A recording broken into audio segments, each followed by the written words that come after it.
In middle of the capital city of Addis Ababa, we saw a donkey in the middle of the road. He was just standing there, drooling, didn't know where to go, and could barely walk. People said he had been there about a week with no food and no water. We asked why, and they said nobody cared. Donkeys in Ethiopia are true beasts of burden. Whereas Americans will use cars and trucks for transport, people in Ethiopia use donkeys. No animal welfare laws exist in Ethiopia.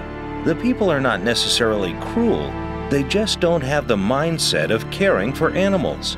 And without animal welfare laws, it is almost impossible to stop the abuse of animals. People have no concept of how to treat animals. They need to be aware that animals are living beings and suffer and feel pain. Sadly, Ethiopia has so many problems just caring for and feeding its people that the animals are neglected.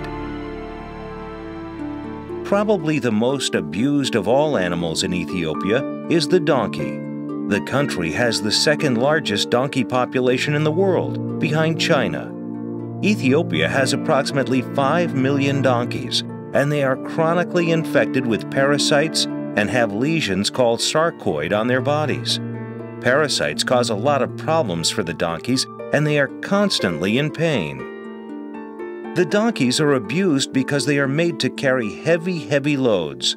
The loads are so heavy, you can hear them wheezing and gasping for air and dragging themselves with great difficulty. When you see their loads being taken off, you can see their spinal column curving inward.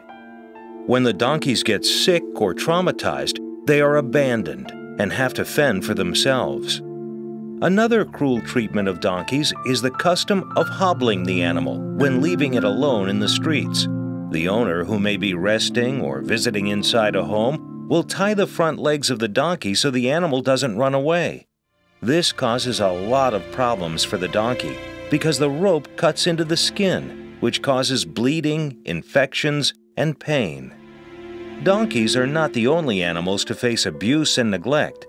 Others include goats, dogs, horses, sheep, cattle, and chickens. Chickens are brought from all parts of the country to Addis Ababa. 5 or more chickens are stuffed into a sack with holes cut in the sack so they can breathe. The sacks are thrown on tops of trucks and transported to the market in Addis Ababa, the largest market in Africa. It is estimated that 1/4 to 1/2 of the chickens suffocate before they get to the market. At the market, the chickens are kept in small, tightly packed cages. As many as 30 to 40 chickens held in small 4x4 coops. There is a horrible stench. A buyer will open the crate, pick up one chicken and feel it. If the buyer doesn't like the chicken, he dumps it back in. Dogs are often abandoned on the streets. Some experts estimate that 750,000 homeless dogs roam the streets of Addis Ababa, the nation's capital. Dogs are part of the culture in Ethiopia. Look at any house in the countryside and you'll see children and a dog. One method employed to control the population of homeless dogs is the use of a drug called strychnine. This is a drug so horrible that it is no longer used in most countries. Strychnine causes dogs to have prolonged seizures and intense agony before they die. This is the Gito Cave in Addis Ababa. People have been dumping 15 to 20 dogs a month into this pit, where they starve to death. Ethiopian television recently did a feature story on this situation. The Homeless Animal Protection Society of Ethiopia, an animal rescue organization, recently stepped in to save a group of dogs from the Gito Cave. So there is growing awareness of the animal abuse problem in Ethiopia, but animal advocates desperately need support from other countries. She had 5 puppies recently.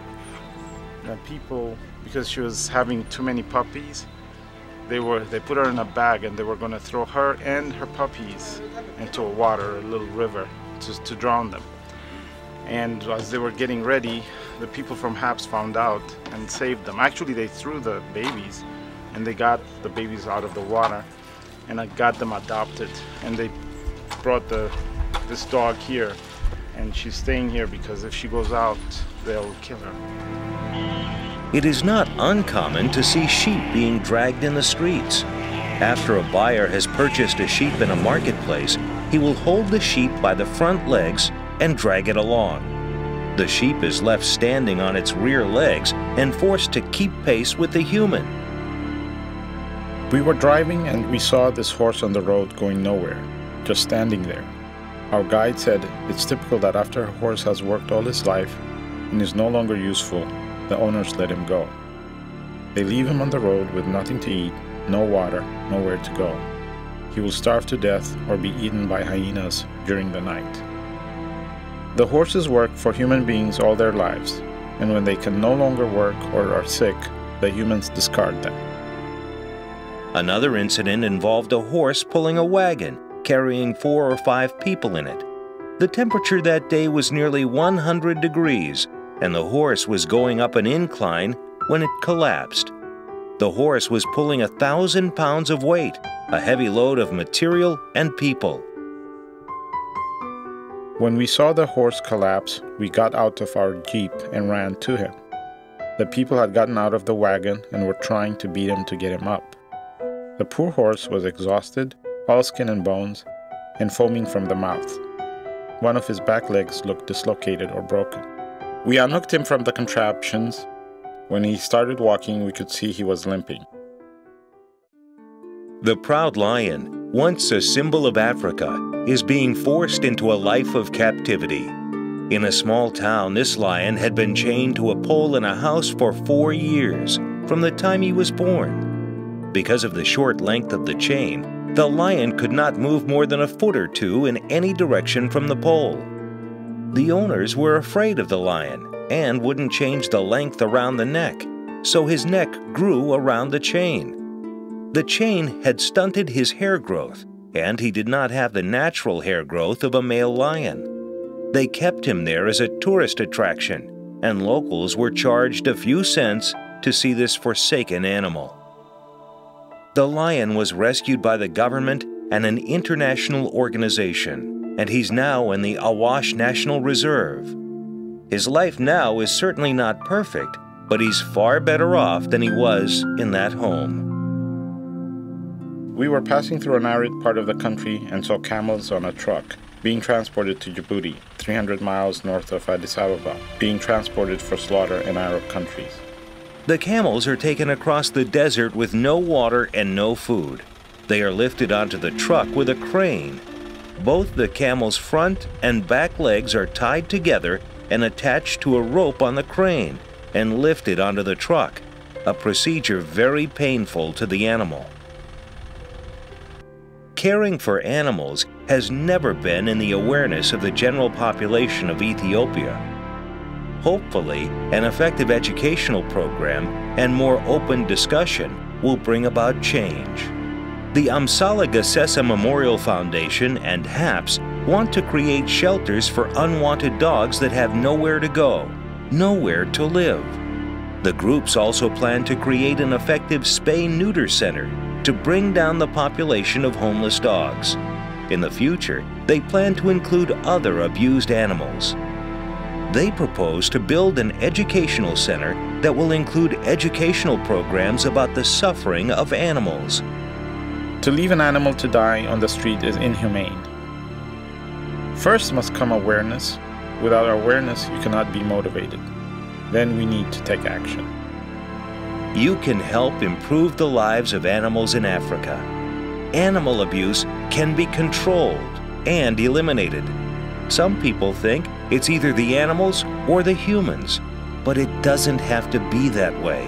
We are all connected, humans, animals, plants. We must share this shrinking planet.